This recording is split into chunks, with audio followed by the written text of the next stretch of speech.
1 अप्रैल निकल गया है और फाइनेंशियल ईयर 26-27 भी आ चुका है।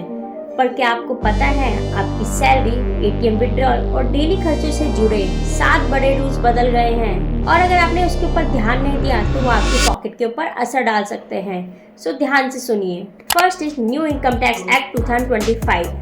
अब पूरा टैक्स फ्रेमवर्क बदल गया है। अब फाइनेंशियल ईयर और असेसमेंट ईयर की जगह टैक्स ईयर का कॉन्सेप्ट होगा।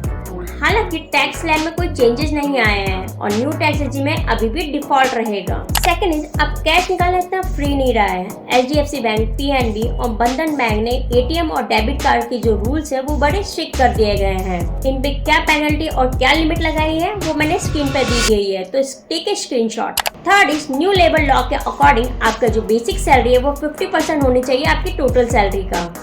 इसके मुताबिक आपका जो ईपीएफ कंट्रीब्यूशन वो आपका बढ़ जाएगा और टेक होम सैलरी आपकी वो कम हो जाएगी, लेकिन जो लॉन्ग टर्म के लिए आपका रिटायरमेंट कॉर्पस और ग्रेच्युटी वो आपका इंक्रीज हो जाएगा। फोर्थ इज गवर्नमेंट एम्प्लॉइज के लिए एक अच्छी खबर है। अब उन्हें अपने पेंशन सिस्टम के बीच में एक ऑप्शन अवेलेबल है जिससे उन्हें एश्योर्ड और मार्केट लिंक बेनिफिट चूज करने की एक आज़ादी मिलेगी। फिफ्थ इज अब हाई वैल्यू ट्रांजैक्शन पर भी नजर बहुत कड़ी हो गई है। अब आपका पैन और आधार कार्ड मिसमैच नहीं होना चाहिए और कुछ केसेस में तो आपको एडिशनल डॉक्यूमेंट्स की भी अब जरूरत पड़ेगी।